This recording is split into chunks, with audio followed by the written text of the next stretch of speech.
பக்தியொலி நேயர்களுக்கு வணக்கம். இப்போ ஒவ்வொரு மாதமும் நம்மளுடைய பௌர்ணமியும் சரி, அமாவாசை தினமும் சரி, அப்புறமா ஒவ்வொரு மாதத்திலும் ஒரு ஸ்பெஷல் இருக்கும். சூரியன் நிக்கிற ராசியும், சந்திரன் நிக்கிற ராசிக்கும் உள்ள இடைவெளிகளை பார்த்து நம்ம ஒவ்வொரு விசேஷங்களும் கொண்டாடுவோம். அதுபோல இது இப்போ பார்த்தீங்கன்னா, சித்திரை மாசத்தில் சித்ரா பௌர்ணமியும் நம்ம சித்திரகுப்தருக்காக கொண்டாடி இருக்கோம். அது நம்ம பிறப்பின் போது, அதாவது மொத மேசராசி தான் நம்ம காலபுருஷ தத்துவப்படி மேசராசி தான் முதல் துவக்கம். சித்திரை மாசம் தான் தமிழ் மாதத்தின் துவக்கம். அதனால அந்த முதல் துவக்கம் குழந்தை பிறப்பின் துவக்கம் அப்படிங்கிறது தலையெழுத்து அப்படிங்கிறதுனால சித்திரகுப்தர் தான் நம்ம பாவ கணக்கு தலையெழுத்துக்களை எழுதுகிறார். அதனால அவரை வைத்து நம்ம அந்த மே மாதம் பௌர்ணமியில் சித்திரகுப்தர் வழிபாடு எடுத்துக்கோம். அதே மாதிரி வைகாசி மாசம் பிறந்துருச்சு. வைகாசி மாசத்தில் நம்மளுடைய வழிபாடு முறைகளில் முதல் முக்கியமானது வைகாசி பௌர்ணமியில் வரும் விசாக நட்சத்திரத்தில் வரக்கூடிய வைகாசி விசாகம் மிக சிறப்பான ஒரு திருவிழா கோலம் அப்படிங்கலாம். ஏன் அதை திருவிழா கோலம் அப்படிங்கிறோம்னா, வைகாசி விசாகம் நம்ம கார்த்திகேயனுடைய பிறந்த நாள், முருகப்பெருமானுடைய மிகப்பெரிய அற்புத பிறந்த நாள் அவர் தான். நிறைய சந்தேகங்கள் இருக்கும். கார்த்திகை மாதத்தில் பிறந்திருக்காரு, கார்த்திகை நட்சத்திரத்தில் பிறந்தவர்னால் அது கார்த்திகை அப்படிங்கறத சொல்லுறோம். விசாக நட்சத்திரத்திலும் பிறந்திருக்காரு அப்படிங்கிற ஒரு கன்ஃபியூஸ்ட்ல இருக்கும்.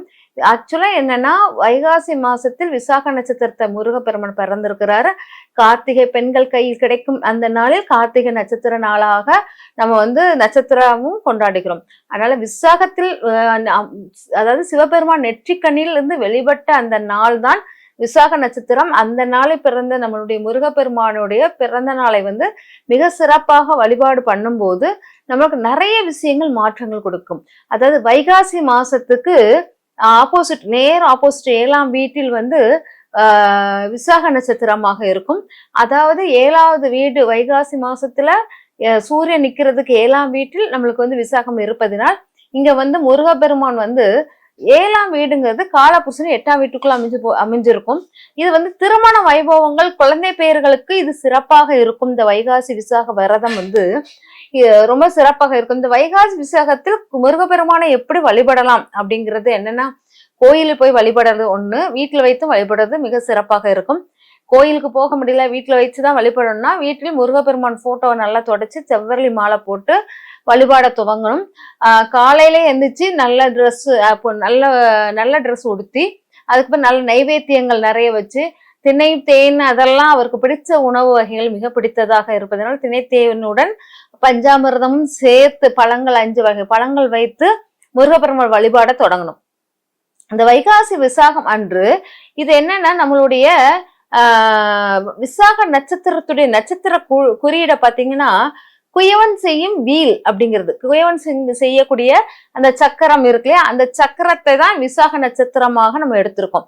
அந்த குறியீடை தான் அந்த குயவன் என்ன செய்வான்னா பானை செய்வான். பானைங்கிறது நம்மளுடைய மனிதனுடைய கர்ப்பப்பையுடைய அம்மாவுடைய கர்ப்பப்பையை குறிப்பதாக இருக்கும். அது குரு காரகத்துவம் பெறுவதுன்னா அது உயிர் ஓட்டம் பெறுவதற்கு, அந்த கர்ப்பப்பைகள் உயிர் ஊடுருவது குழந்தை பெயர் பாக்கியத்துக்கு மிக சிறப்பாக இருக்கும்.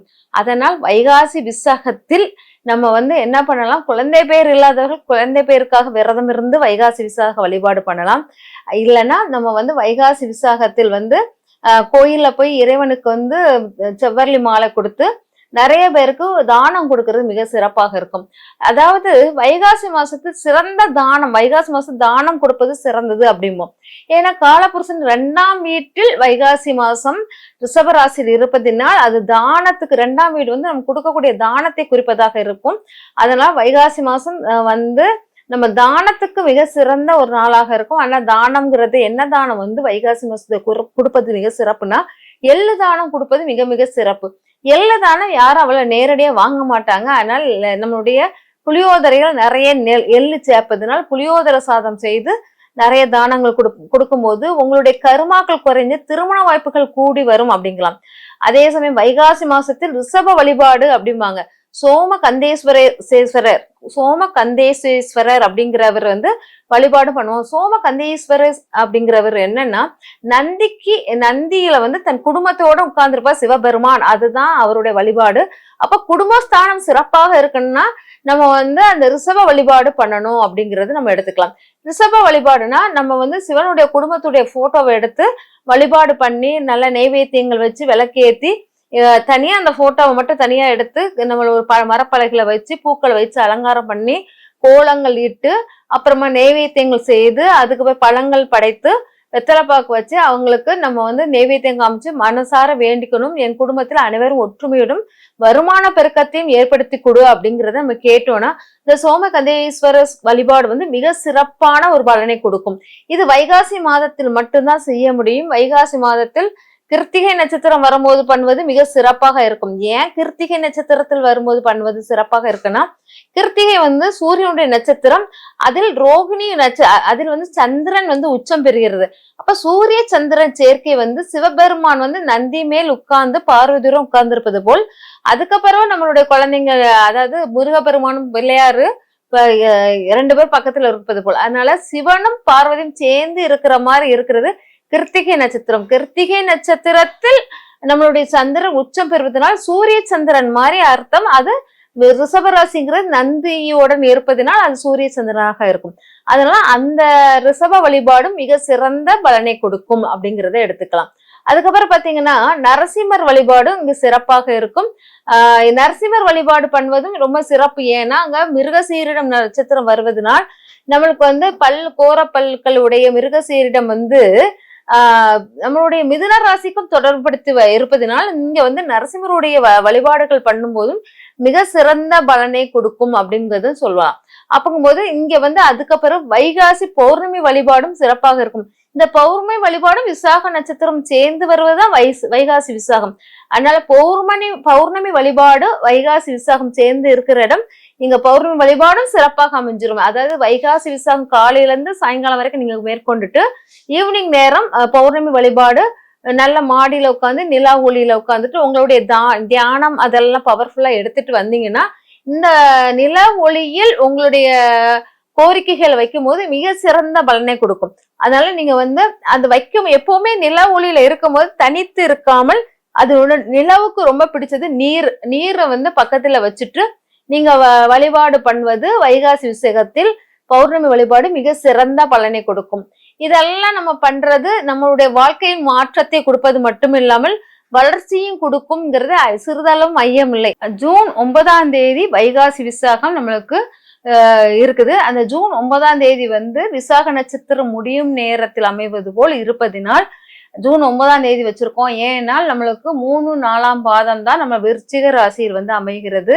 விருச்சிக ராசி அமையும் போது வைகாசி மாசம் சூரியனுக்கு 7ஆம் பார்வையாக இருப்பதினால் நம்ம வந்து அந்த முடிகிற நேரம் தான் நம்ம வைகாசி விசாகமாக 3ஆம் பாதம் 4ஆம் பாதம் முடிகிற நேரம் வந்து நம்மளுக்கு வைகாசி விசாகமாக வழிபாடு பண்ணிக்கிறோம்.